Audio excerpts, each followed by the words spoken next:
Hello, my name is Jay Crow, Creative Director at Bohemia Interactive Nishek Studio, and today we're going to get hands-on with ARMA 3 E3 2012 presentation. So, we've only got a few minutes today, so I'll take a quick look through what we've prepared for this year, what we've changed since last year, and the plans for the coming months. So, since you guys are familiar with ARMA, I'll skip the usual introductory details and skip straight to the good stuff. Let's head down to our firing drill, and I'll talk a little bit about the content of our presentation this year. We're a little bit more hands-on than last year. There's a good reason for that. Partly the motivation is this kind of content that we're seeing here is what we'd like to provide for the community alpha later in the year. To talk a little bit about that, we preferred to have it in July time, but due to some changes, some upgrades from Physics 2 to Physics 3, we decided to push this back, and we'd have much more information around about Gamescom time. The goal is to make ARMA 3 the most stable game, most stable release that we've had, and hopefully with the community's help, we'll be able to achieve that. What we're seeing now is a firing drill.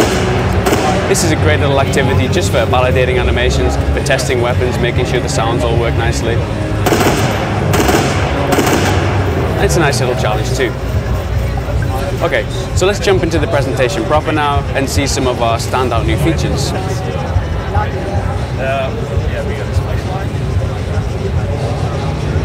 Okay, we'll kick things off hopefully with a little view of Stratus Island. This is one of our 2 islands. It's a little smaller, although when I say that, it's still 8 by 8 kilometers. Obviously the other island is Limnos, which we saw a little bit more of last year, 300 square kilometers of ground terrain, and obviously the coastline to boot. See, we're firing up our little bird here, and we're just going to take it up in the air, get a sense of what the island looks like, and hopefully not get killed. Let's do this.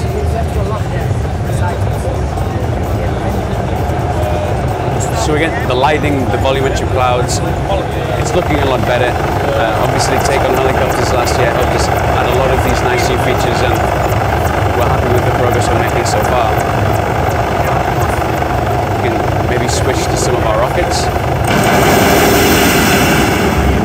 Get a sense of a little more powerful sounds than maybe we've had in the past. I will try not to get sniped here by this.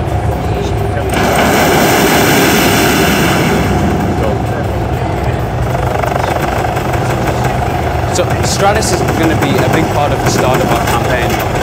The campaign is going to be divided into 3 parts, and stage 1, based on Stratus, it's a little smaller. You know, you can get used to how to handle the rifles, how to navigate around the terrain, and before we dump you onto Limnos in stage 2 or 3. Okay, let's quickly switch out to some vehicles, and hopefully we can get an idea of what other improvements we've made. The kind of vehicles we can show here are the submersibles, and obviously we can talk about our new underwater environment. A lot of work goes into this. Almost all of the development team managed to have some input in here in one way or another. We've got the environment artists making a completely new, different kind of terrain, which gives people, you know, a bit more tactical freedom. We can go in the air to our objective, or we can go around underwater as well. Animations work obviously is important for us to get the scuba divers looking good.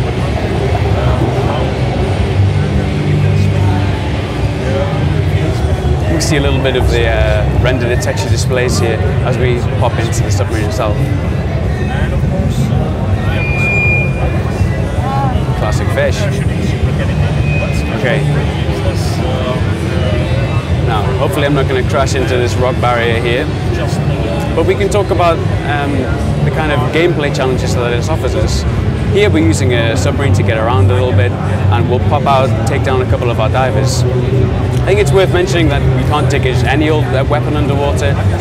The rifle that we use is specifically designed with specific ammunition as well. If I jump out, I'll try not to die. So real. These weapons only have a range here about 30 to 50 meters, but it gives us some gameplay under the water, which is obviously important to us. The sounds as well have been a big part of this development, with dynamic filtering of the of the weapons and things like helicopters above us. Oh goodness.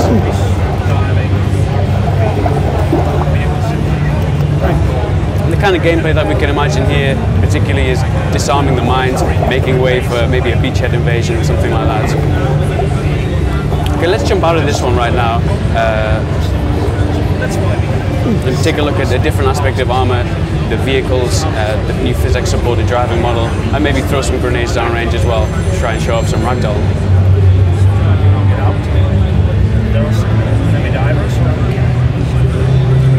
Okay. So as we saw in the preview video, we've got the mirrors working nicely, the onboard display too. As I was alluding to before, we're upgrading from Physics 2 to 3. Now, that's meant delaying the community alpha just a little bit because we really want to roll out this, which is an important new feature, and also the multiplayer aspect as well, needs to be configured properly to make our testing worthwhile. We'll have more information about that after E3 when we can, things have calmed down a little bit and we can be very clear about what we intend to offer and how you can access it. So if I make my way around the bend here, hopefully we'll find some targets to engage.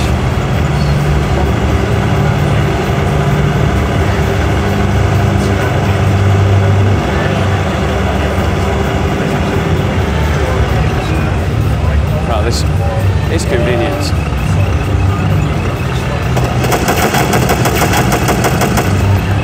Switch into thermal optics.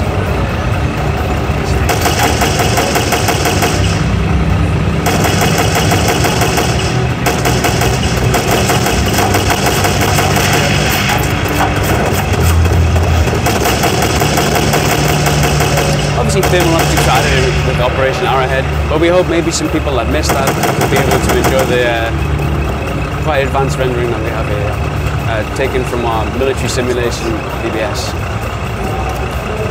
Although I should add, improved by our programs, otherwise you would kill. So we get a nice feeling of the new sounds, a few nice details like the exhaust heat there, the volumetric clouds. Really, ARMA 3 is about making the most polished, stable version of the game we've been able to make, and we do that with the support of the biggest development team that we've ever had working on the projects. Okay, I'm going to jump back to Camp Maxwell now and try to wrap things up a little bit. Oh my god, I was so lucky I could hit, but the point was Cool. So, taking one final tour back around, we'll be able to go and see maybe some of the different weapons. Again, once more our romantic sunset in the distance.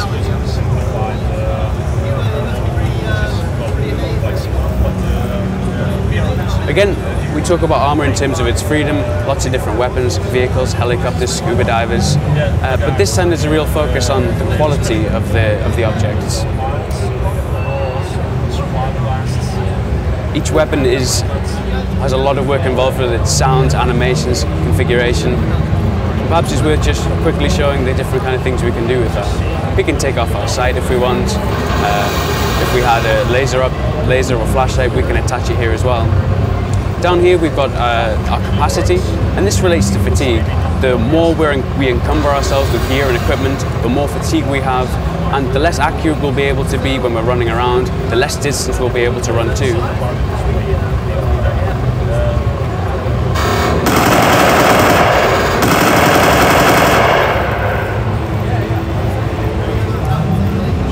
Cool. Well, that's something of a whirlwind tour of our game at the moment. We'll have a lot more information about this after E3 as well.